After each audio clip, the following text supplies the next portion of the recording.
1-0.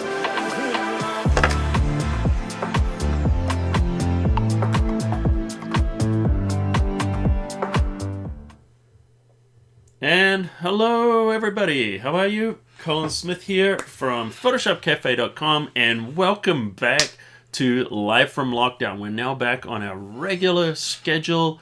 We did season 1, and then we had Adobe Max and all kinds of things going on, so we had an episode there, and then we had a little bit of a mishap last week with technical problems, but everything's back on track, so I'm excited to see you all guys here. So what we're going to be doing today is we're going to be doing part 2 of the new features inside of Photoshop 2021. We did part 1, so you can see it there on the YouTube channel, or go to photoshopcafe.com and it'll be there on the homepage as well. So check out that part 1 where we look at sky replacement and some of those cool features. We're going to be looking at more features today, but we're also going to be looking at some of the new features in Lightroom Classic. So this is going to be Lightroom Classic, I believe it's 10 now. So it's Lightroom version 10. Wow, I remember when it was back in beta. I had like some things lying around, memorabilia on my shelf there. I can't quite find it, without going off camera. But yeah, it's been a while. I don't know how many of you guys have been using Lightroom since the old days when it was just a little... what do you call it? It was just nothing more really than just beta. The original beta. Let us know. One of the things I'm going to do, I seem to have lost my Photoshop screen. I mean, not my Photoshop screen. I'm just going to bring this up.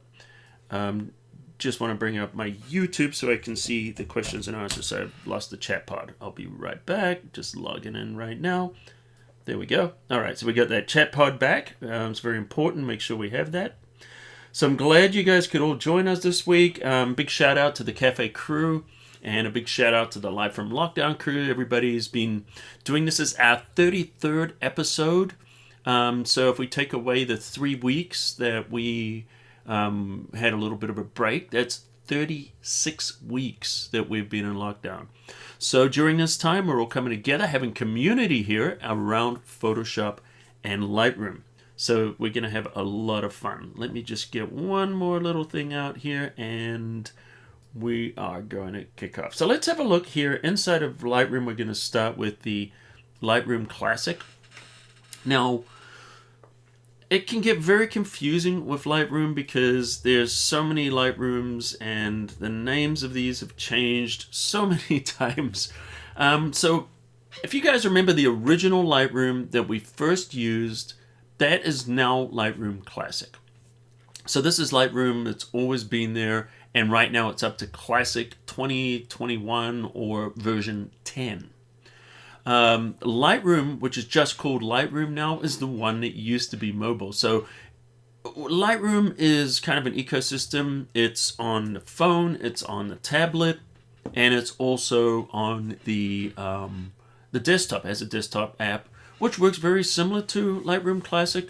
The big difference is Lightroom Classic saves all the files to your desktop. It saves it to your external drives, different things like that, and you can sync one library. So one version of Lightroom, you can go in here and you can do some syncing, and you'll notice one of the new features up here is a cloud syncing icon, which we can we can turn the syncing on. We can see how much cloud storage we have, and we can sync it or not sync it. Now, the thing about Lightroom Classic is you don't have to sync it, but if you do, you have that option. Now, the other Lightroom, just the regular Lightroom, and you'll see the Lightroom Classic is LRC. The regular Lightroom works very similar, and let me just put my desktop on so you guys can see that. Just going to take 1 second here. There we go. There's our desktop. Okay, so here we are. This is our Lightroom. And there's what I was talking about, the cloud storage. If you click up on the top here, this shows your cloud storage, those options. So Bruce is laughing at me. And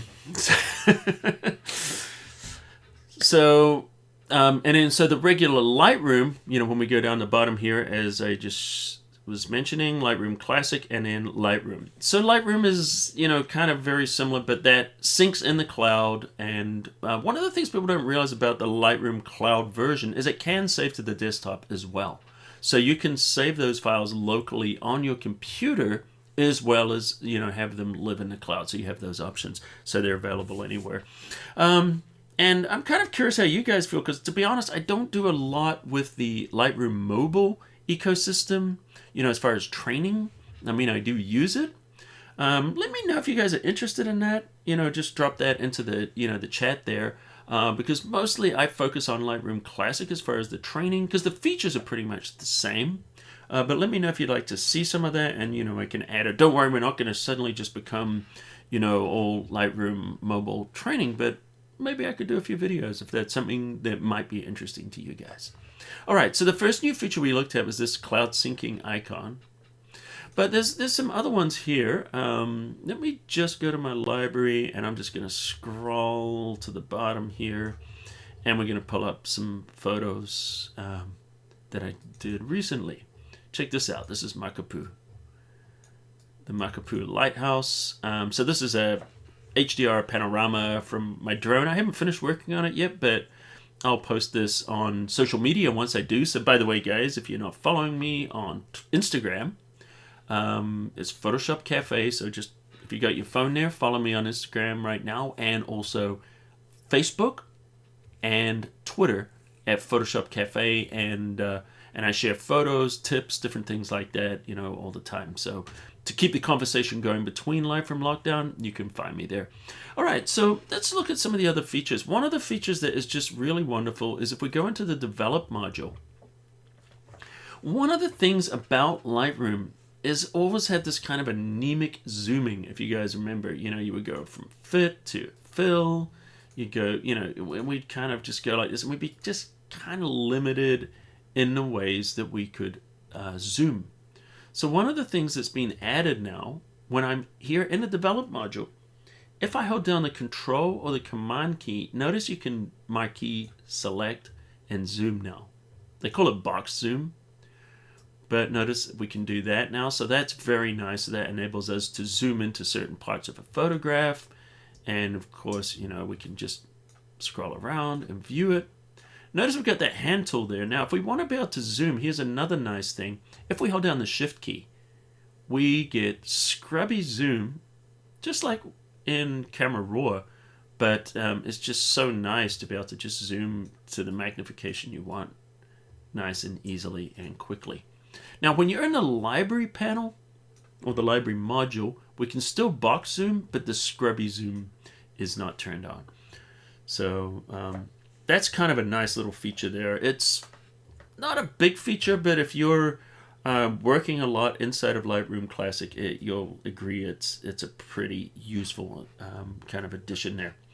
All right, so let's have a look and see what else we can do. There's some different things as far as performance, so when we're scrolling and things like that are a lot faster. So let's have a look if we're in there and now we're scrolling through the library. You can see it's smoother, much smoother.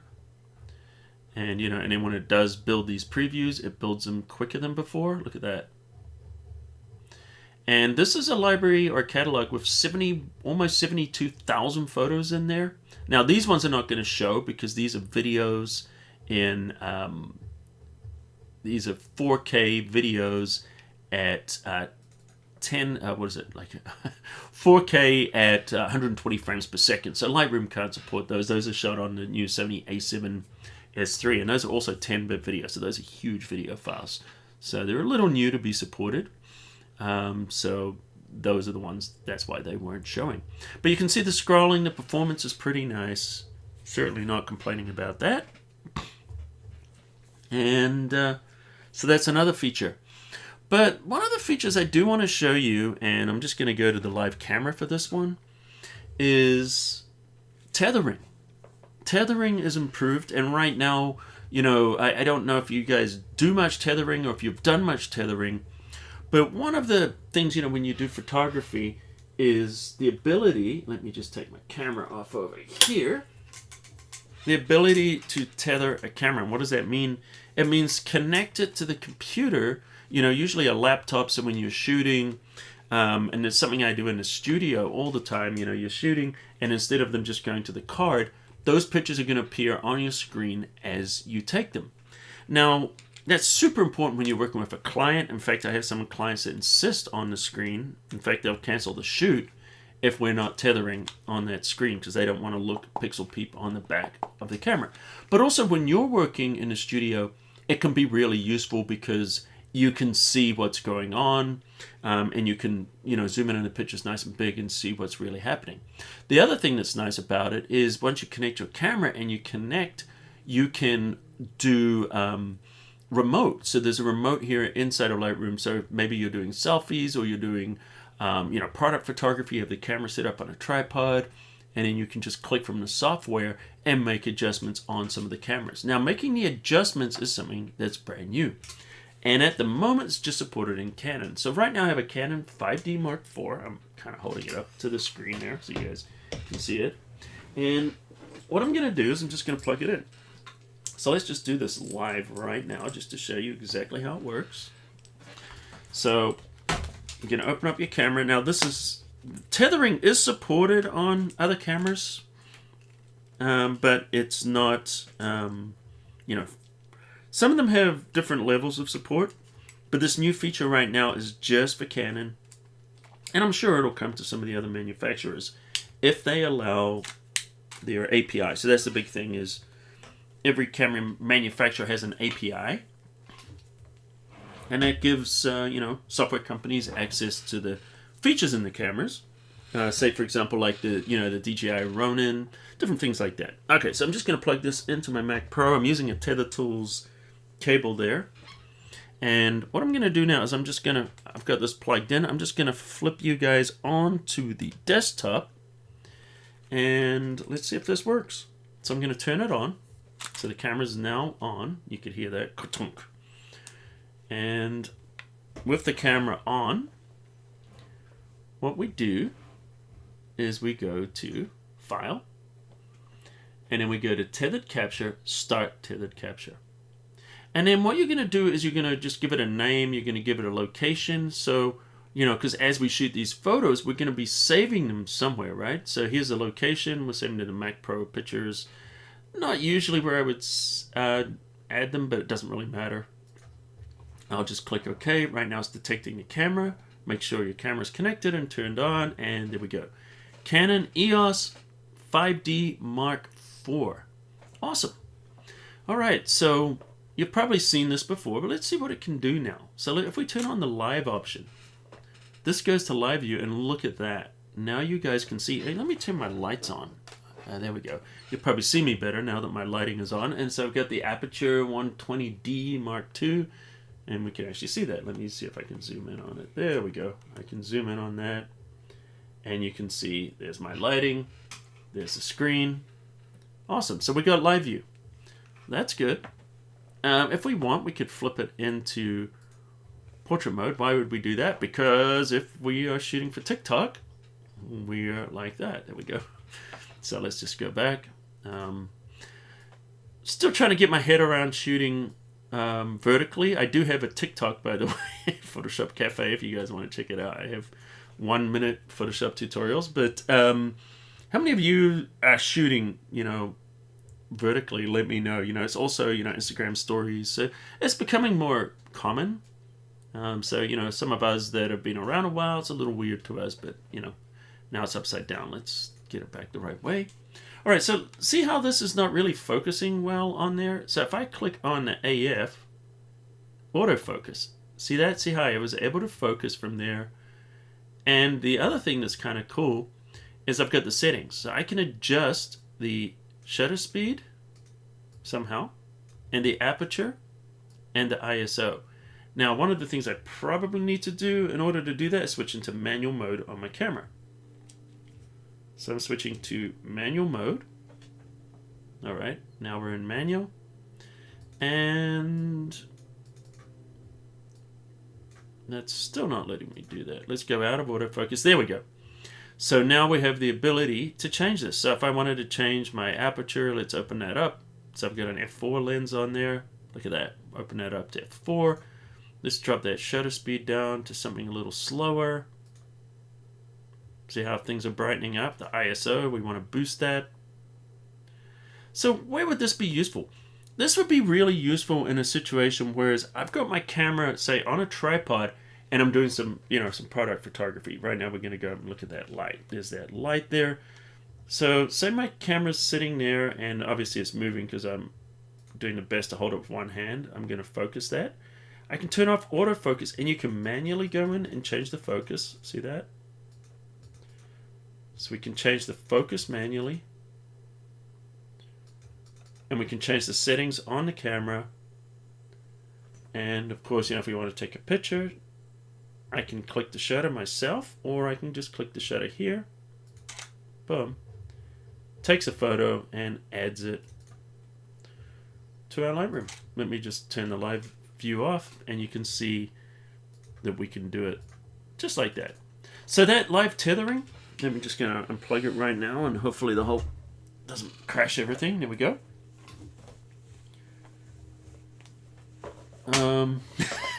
Darryl was saying, you mean your camera has other settings other than manual? Yeah, that's funny. I do shoot the majority of the time in manual, though, I must admit. The reason I had that on auto is because I was using this as an over-the-shoulder camera just a minute ago for a Wacom webinar I was doing. All right, so we've got that there. Let's bring our little thing here. There we go. All right. So as you can see, we were able to do that tethering there. And to me, that's a big feature. And it's actually quite fast. They've really sped up the performance on tethering in the last few versions of Lightroom. So one of the things I used to struggle with was that the tethering was too slow. And particularly, when you're working with clients, they can get impatient. And I actually ended up using the Canon software because it was a lot faster. But now it's a lot faster, and it pretty much keeps up with your shooting, and you don't get those big buffering, those times you would shoot like maybe 20, 30 photos, and everything comes to a grinding halt as it's buffering. It's much better on that right now. I'll do another video at some point on tethering too. If that's something you guys are interested, let me know in the comments, because I can also, I want to show some tether tools things and some different things like that. So good to see you, Rod Shelley. Glad you could join us. All right, so let's have a look at some other things. Oh, but before I do, I just wanted to mention that works right now just for Canon. So I'm sure, at some point, I don't have any inside information on that for you guys, but at some point, I'm just dimming my light a little bit because I think it's a little too bright on me. It's going to, perhaps come to other manufacturers. We'll see. So if it's something you like, start writing to Adobe. If you're, Sony, start writing to Sony and Adobe and say, hey, I want to be able to do that on my camera. Okay, so Larry wants videos on tethering. So I'll do that, not, as a live session. I'll do that as a, pre-recorded so you guys don't have to watch me set everything up. So what else do we have here? Let's go back into, and notice we've got that, it goes into that collection there, but let's just go back to everything. So we're just going to go to all photos at the top, and I'm just going to scroll down. This thing just loves to go to the top for some reason. And let's pop open this picture here. This one that this panorama I've been working with. So I'm going to go into the develop module. And I want to hide those panels. So if I hit the tab key, that'll hide the side panels. See that? And one of the things, maybe I just want to hide this panel, so I'll just hit that tab. And if I want to shrink the other one down, I can just drag it. But usually I drag it wider. And the reason I drag it wider like this is because it makes, see how it changes the length of those sliders? So you get little short sliders, they're harder to work with. We get the longer sliders, they're easier to work with. So right now we've got a pretty big photo. This is, I'll tell you how big it is. Okay, so this is 12,000 pixels by 5,000, so that's a pretty big picture. So the reason I wanted to show you that is so we can test out the performance. So one of the things they say that's faster now is the brushes are faster and the gradients are faster.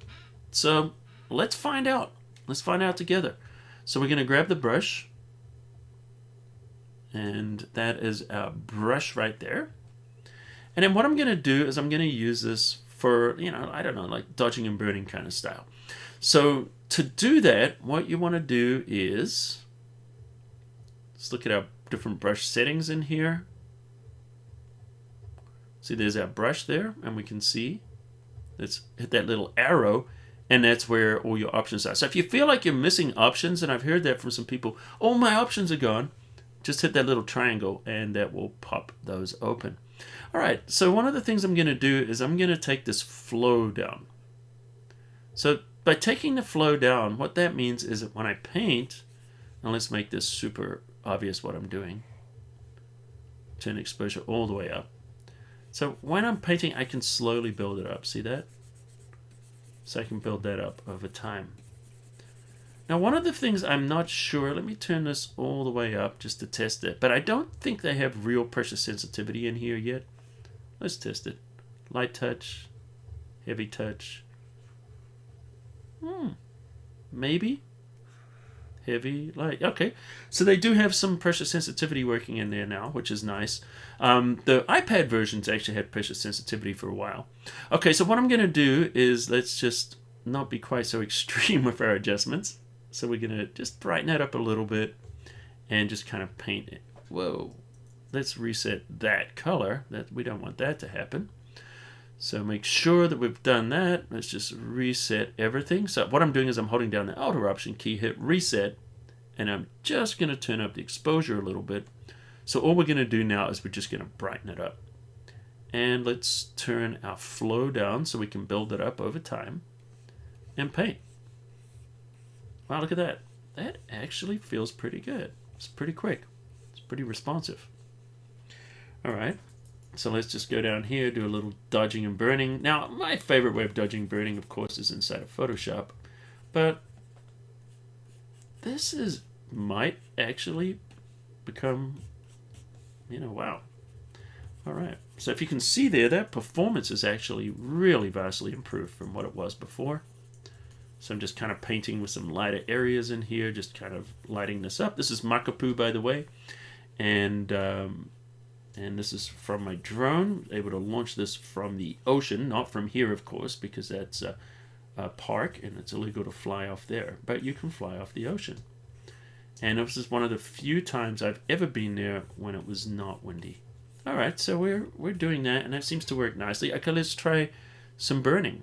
So we're going to we're going to choose the brush, click again, and this time we're going to choose new. So now we're going to get a new brush, and let's darken that exposure.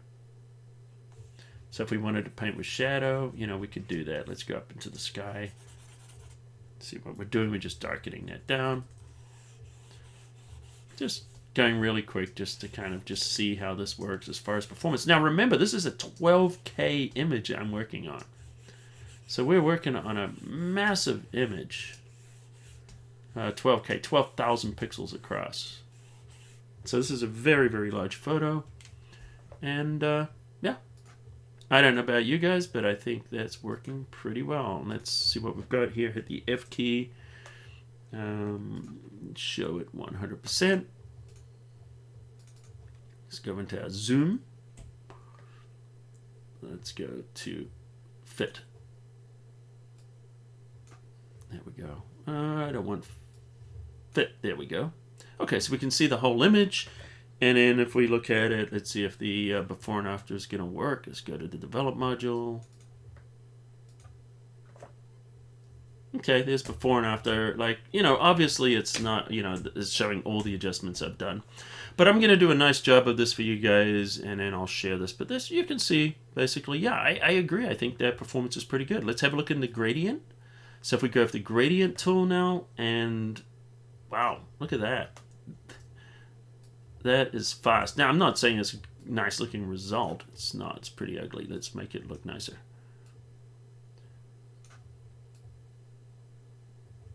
Just kind of playing around here. Actually, the clarity is pretty good for the clouds. Let's give it a kick of dehaze. Let's reset all the colors and everything. I got a little carried away with that brush when I darkened it. That looks pretty ugly, to be honest. But, just testing the performance. And look at that for that gradient. It's almost instant. So they have done a really good job of increasing the performance in that. So that's definitely a good thing.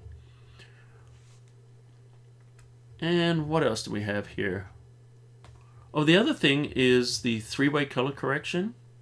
I showed this to you guys last time in the Photoshop section, but let's just have a quick look without going too crazy in it. Let's just find something. Let's grab something here and we'll just kind of look at quickly. This is a color grading. So say we just have this image. That'll work. All right, so what we want to do is just go to the develop module. And then if we go down, you'll see color grading. And these are pretty much the same as the ones inside of Camera Raw. When we're on the top here, this shows all three of them. Now this replaces split toning. So the split toning is gone and we have color grading. And I know some people said, oh no, I like, split toning better. I don't like color grading. Well, color grading is the same as split toning if we don't use all the options. So if we go in here and we decide, hey, all I want to do is just use the shadows and the highlights. If all you do is you just move these, you're essentially getting the same as what you would get with your split toning. Let me show you. Shadows. Hit the arrow, opens up the options, and if you remember, split toning had two options, hue and saturation in the shadows, and hue and saturation in the highlights. That's it. So if we go in and we put some saturation in here, let's do the shadows. So we're adding some color here to the shadows. Let's go and put some blues maybe into our shadows. Let's go to our highlights. Let's turn up the saturation so we can see the color. Put some yellow in there. That's it. That is essentially two other things though. The blending would be turned all the way up. I'll explain that in a minute.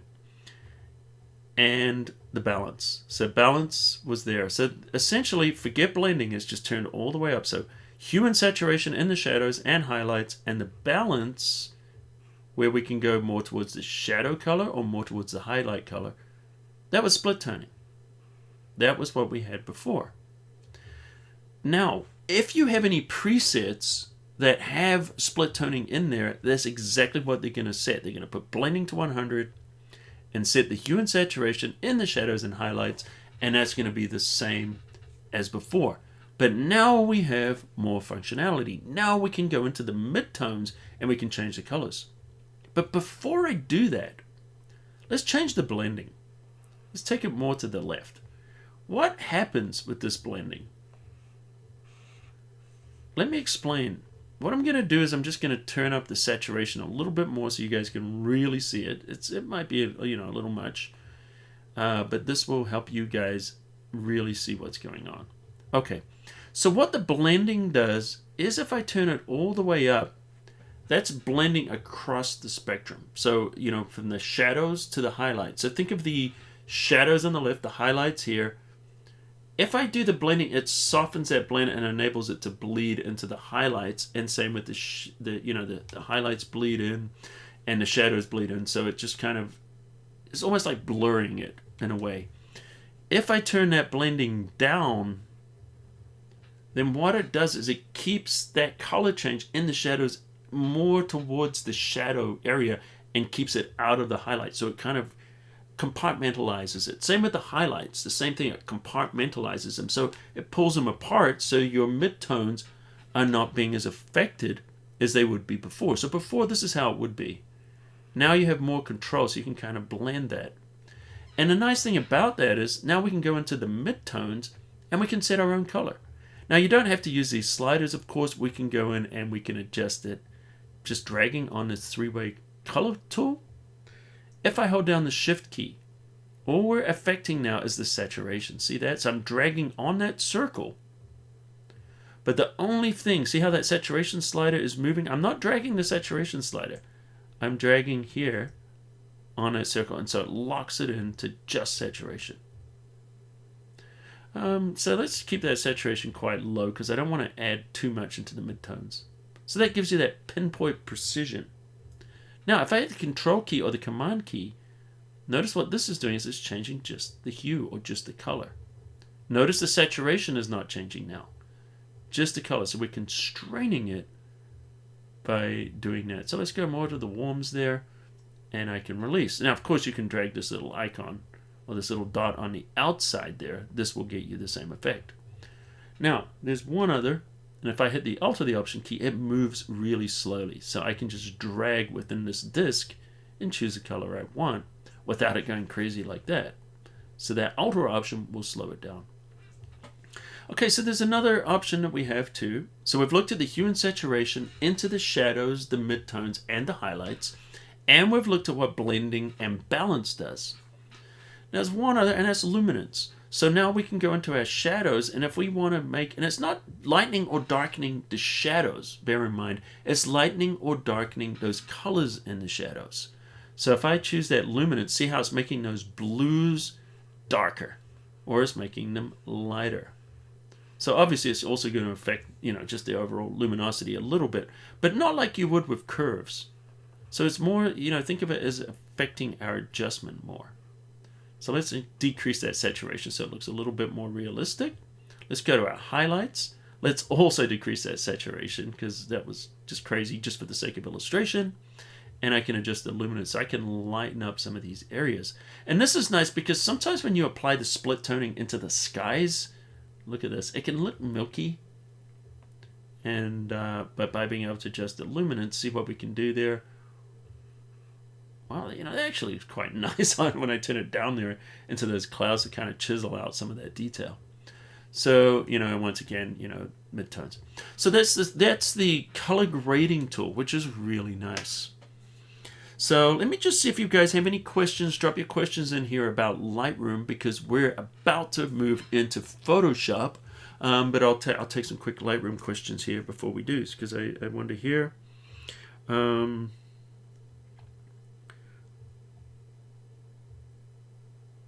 Can we download more than one image at a time in Photoshop from Lightroom Mobile?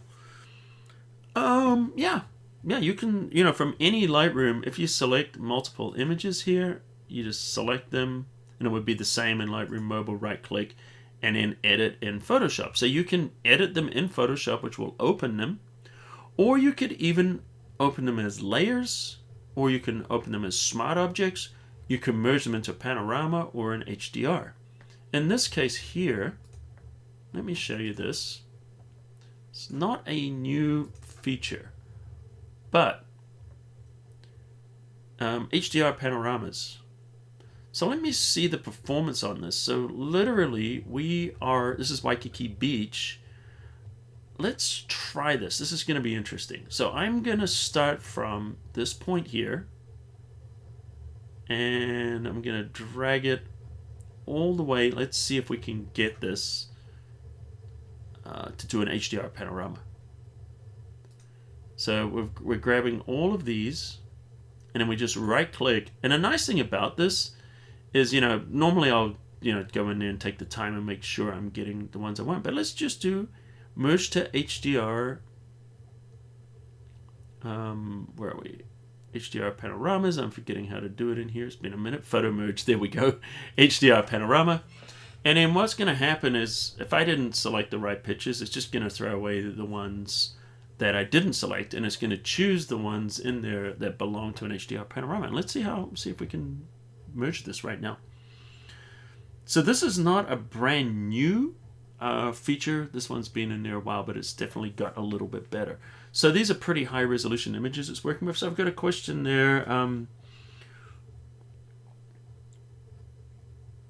Color grading panel is useless without masking. Well, you can apply some of that to, the different adjustment brush, but that's a matter of opinion because sometimes people want to do a cross-process effect or some of those effects that you'll see a lot on Instagram type of things. It's very popular. So, I think that's a matter of opinion there as far as that color grading, because some people like to color grade the entire image. So it really depends on what you're trying to accomplish. So there we go. You can see that I was able to put together that HDR panorama. Well, that's actually quite nice.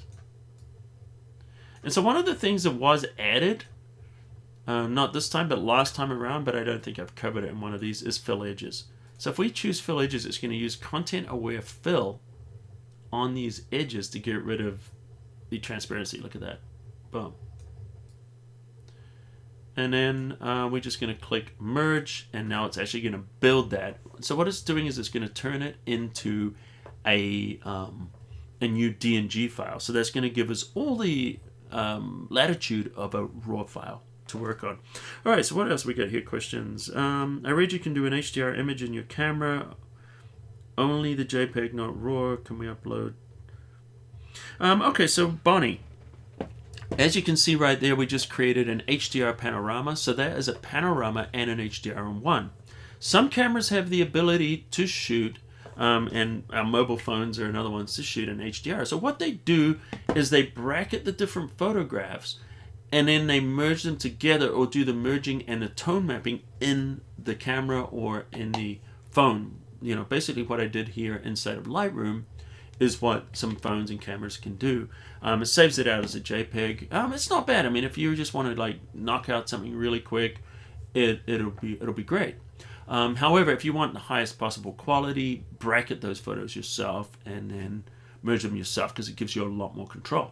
So here's a little trick. So when you merge things together, like we've merged together this HDR panorama, and sometimes it's hard to find things, I changed the sorting here to added order, and that way I know if I scroll to the bottom, the very newest one is going to be the one that I created. So we can, just double click, there it is, go into the develop module, and we can make some quick adjustments in here. So let's play around. Exposure, the highlights and shadows are already pushed up pretty high. Pardon me. Maybe I might warm up the temperature a little bit. Maybe lower that down. So, it would take a little bit of work here, but you get the general idea, so maybe the blacks are not quite so strong. And let's pull those whites down. So I still, I'm seeing some issues here where maybe I could have bracketed a little better in that area, because you can see it's still kind of blowing out a little bit. But, there we go. And we can see the sun hitting there. So there's definitely, it's definitely creating a usable image. And now, of course, when I'm doing this for real, I'm not just kind of throwing it together while I'm talking to you guys. I'll take my time and do that. Thank you, Rod Shelley. Rod Shelley likes that. Okay, so let's see what other questions we've got there before we move on. How do I go from Lightroom on my iPhone to Lightroom on my desktop? Not saving in the cloud, just saving to the desktop. Well, if you want to do it that way, so you're talking from Lightroom on your phone. Well, if you're doing Lightroom on your phone, then I don't know why you wouldn't just sync it to Lightroom on your desktop. And then you can also save those to the disk. So, the Lightroom, this one, not Lightroom Classic, but Lightroom, you can save those files locally. The other way you could do it is if you just want to go old school, is just plug your phone in and turn it on and choose File Import here inside of Lightroom, and you can import the photos and just use your phone as a drive. So that's another option. All right, let's jump into some of the features inside of Photoshop. We're going to leave Lightroom for now, and we'll come back to that pano. Thank you for the kind words there, Rod. And, we'll see. I'll work that and I'll post it on social media. So once again, make sure you guys are following me on social media. That's Instagram, Facebook, and Twitter at photoshopCAFE. If you have a phone in front of you, do it right now so you don't forget. And then you'll get to see these images as I work on them. So I'm trying to post daily on Instagram. I'm not really doing well at that, probably 2 or 3 times a week right now. And also, do me a favor before we jump into the Photoshop stuff here. If you're liking this or getting any value out of it at all, press that like button. That's the thumbs up. And what that does is it just kind of helps us with the algorithm on YouTube, because there's billions of things on YouTube being uploaded. So as we're live and that thumbs up goes, it bubbles up to the top, and some people see the live stream and then enables them to discover and join. And also, while I'm doing the pitch, and none of this costs you anything, just hit the subscribe button. if you haven't already. If you're already subscribed, you know, it's a toggle. So if you're subscribed and you click, you will unsubscribe. So make sure you just stay subscribed, or if you're not, click that subscribe button, and then you'll know when I upload new videos. All right, so we're going to go into Photoshop. So here we are on the splash screen. I learned something recently, which is super useful. When you're in here, what if you just want to go to Photoshop and you don't want to open it, you just want to go to Photoshop? Well, click the Photoshop icon and boom, now you're inside of Photoshop. So that's how you can just go to Photoshop. Now, for some of these features, this is part 2 of the new features inside of Photoshop 2021. I've got a whole ton of videos on some of these different features in depth on the YouTube channel. So make sure you check those out, and also at photoshopcafe.com, where I've gone in depth into sky replacement, hair selections, all of these, and also the live from lockdown, a recent live from lockdown number 31, I believe. And if someone can find that link, maybe Bruce could find the link there from the YouTube channel of the one where we did new features in Photoshop and paste it into the chat there. You guys can, you know, just take a note of that and check that out. So we went into some of the features in there. We're not going to be repeating those features. We went into the color toning. We went into sky replacement and some of those things in great detail. So let's look at some of the other features. And one of them, I'm just going to create a new document. And one of these is like really useful. I'm just going to create, let's do 1,000 pixels by 1,000 pixels. And what I'm going to show you here is how to create a seamless texture. So we can create textures inside of Photoshop, but we want a seamless texture, which means that it can tile infinitely without showing any lines or any panel lines or anything like that, right? So that's going to be super useful. Why would that be useful? Well, we can use it for backdrops on our photos. We can use it for compositing. We can use it for 3D. If you're doing any 3D work, you can create those seamless textures which can tile. You can use it for wallpapers on web pages, different things. There's a lot of different things you can do with these seamless textures. Or even if you're in 3D in Photoshop and you want to use them as a texture. Or maybe you're working in Vanishing Point and you want to replace a texture. You need these seamless textures. Or maybe you just want a background. There's a lot of use scenarios for it. And sorry to harp on about those, but a lot of the time, you know, people say, hey, here's this new feature. And if they don't tell you what it's useful for, then it's like, oh, nice feature, but what do I use it for? So I'll do my best to kind of help you with that. Okay, so why don't we go into one of the panels inside of Photoshop here is the patterns. So if we go under Window and we can find the patterns there. And if we wanted to add a texture in here, like maybe something like that, we just drag it in there and that's how you see the texture, right? So these patterns that come with Photoshop should tile. So see how I'm changing the size? Let me show you how I got there. Double click on that thumbnail, brings up the pattern fill. I can scale it bigger, smaller, and notice it doesn't matter what I set it to. If it doubles up, it just tiles. So these are the patterns that come with Photoshop. So these are all seamless already. Now, what if you want to create your own texture and you want your own texture to be this flexible?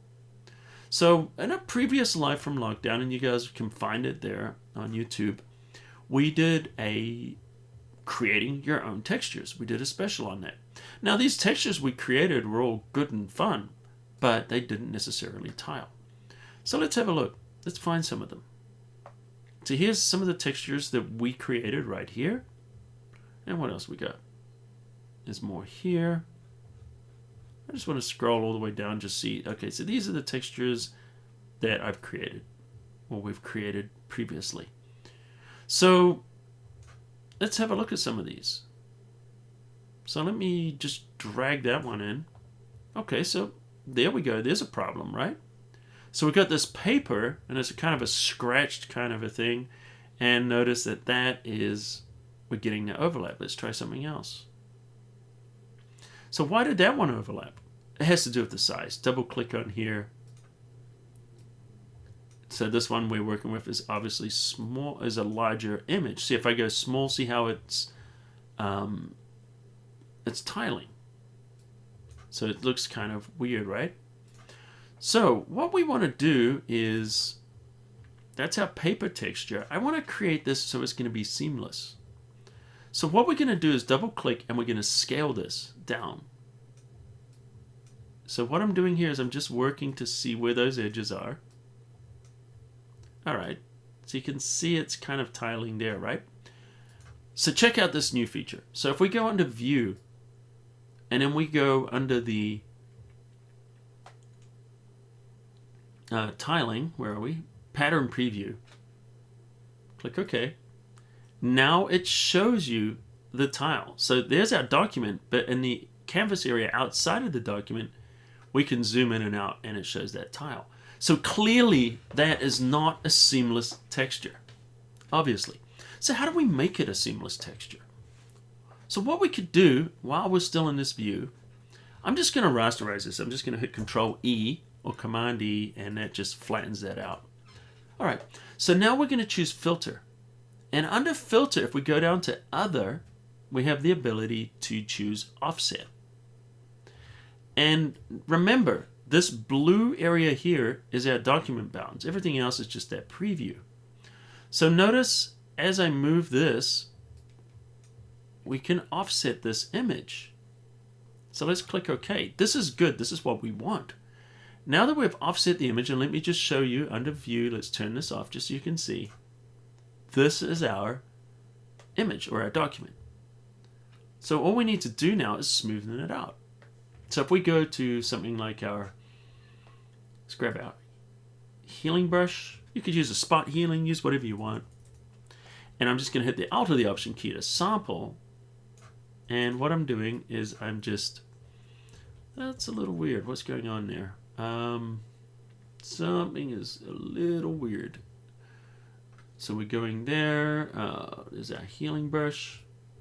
Let me use the spot healing because that was weird. See how this goes. Okay. So I'm just going to get rid of these edges for now. Just dragging in there. Okay. So maybe I did choose a pretty extreme one, but let's just try it. So we're going to grab our healing brush now and let's go into this area here. Don't know why those edges are appearing now. Something is up. That is not normal. We're using sampled, not patterned. Using all layers, current layer. Diffusion. Okay. Yeah, that's, maybe it's just the way, yeah, see, it's got that kind of weird 3D thing going on. That is not how it's supposed to work. So I'm just going to tap here. Maybe it's just the way it's reacting. Okay. So rather than dragging, I'm just Alt Option and I'm just clicking. Yeah, that's, maybe it's just how it works with that seam, but that seems like it's creating some kind of an emboss. That's fine. We'll work through it.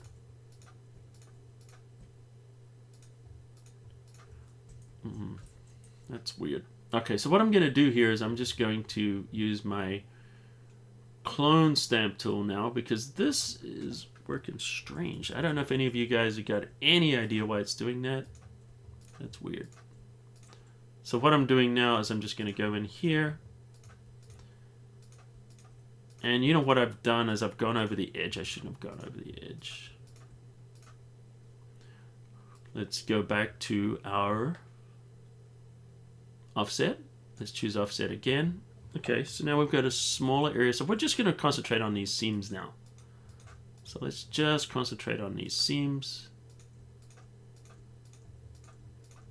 And I did choose a difficult one. I should have maybe chosen an easier one. So no one can accuse me of choosing a really easy image to work with. All right, so what we're doing here is we're just getting rid of those seams.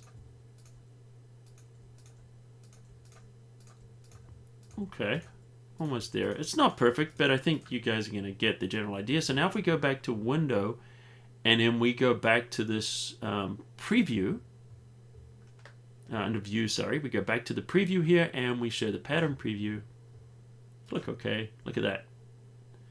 Now it's definitely a lot more seamless. It's not perfect, but you could go in, and just start fixing these areas. And the cool thing about it now is, if we choose this really big, I could probably use this healing brush now. Just make it huge. And you can see now, as I'm working on it, see how it's affecting the entire image? See how slowly that's smoothing out. There we go. See what's happening? And now we can start to get that seamless, paper texture. So that's essentially how you would do that. And then when you're done with this background, just select the whole thing, Control A, and then choose Edit.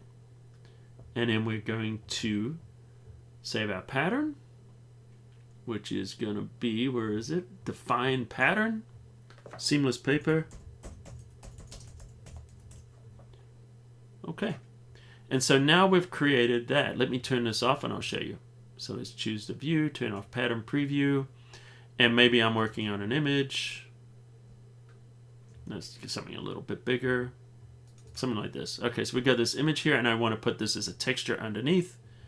All I need to do is go and grab that texture that we just created, drag it into the document, put it underneath, and now we've got, see that? We've got that seamless background now. Double click, we can change the scale of it, so we can make it larger, we can make it smaller, and now we're never going to see a seam there because we got rid of that seam on the texture. So I don't know if, for people that are doing those kinds of things, that could be really quite useful for you guys. All right, so another new feature that has been added is if we go down to these shape tools. Now, we always had a polygon tool. Let me hide this, and we'll create something on top. Let's choose white. So let's create a polygon. Now notice something has changed in the polygon. We've got these little points here. So we can actually drag on those to round the edges now. See that? And if you want to change the amount of edges, we just change it here. Make it an octagon. We can do that, or we can, change the edges. Let's go in here before we create it. There's our octagon. We can round the corners to almost a round circle. We can make it 3 if we want to do a triangle. And we can round the corners on the triangle. Creates a interesting little, icon. Oh, we're making a little face here, a little Halloween mask kind of thing. Jack-o'-lantern. All right, so you can see, and the reason it looks the way it does is because I have the stroke turned on. So I've got the stroke set to a dotted stroke. Of course, we can change the the colors and all that stuff. We've always been able to do that. And let's do something a little bit more alarming. So we go here, and now we start to create one of those danger, Will Robertson kind of things. So we can do that, but there's another option in here too. If we look, they've added an actual triangle. So now we have a triangle automatically. So we can create those quickly. And one other one is the rectangle tool. So now we have the option to make the rounded corners on the rectangle super easy. Now this is something I use a lot for, labels and stuff like that, that you might put, or maybe you're doing a signature or a little plaque or something. You can easily do that. Now if you hold down the Alt or the Option key, you can do these corners individually. So if you wanted to just round a couple of corners, create different shapes like that, or just do one smaller corner, you can see we can easily do that. So if you've ever had to do any of this kind of stuff, any of this graphics, this is going to save a lot of time. Designing, you do any design work, this is huge. So that's another one of the new features there inside of Photoshop. All right. Now there was one other I was going to show you, and this is when we're in Camera Raw. Let me just open a photo. And we're in Camera Raw here. Now, obviously, that photo is really tiny. It's just a thumbnail. So don't worry about the photo. It's not really what I'm showing. But when we're working in Camera Raw, we now have a compact mode. So if we click on the options here, you can use compact layout. Watch what happens. See, now we can see a lot more on screen. So if you're working with a laptop or a smaller screen, now see how all the panels are available now as well as the sliders. Whereas if I go back to the regular mode, and by the way, you can just right click here too and do it. We go to normal mode. Notice we can't see everything at the bottom. We have to scroll to get some of the other ones. So on a big screen, you know, I would probably keep things normal. And then on a smaller screen, I'm going to go down into that compact mode, and you can see everything's here, but it's just got rid of, you know, all the extras.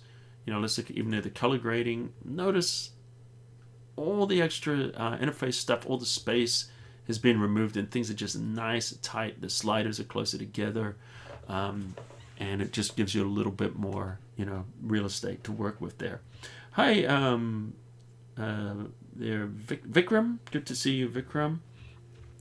So anyway, guys, I just really wanted to just kind of finish this week. You know, that was basically, you know, if we want to check out the other video, you'll see the rest of the new features we did in Photoshop.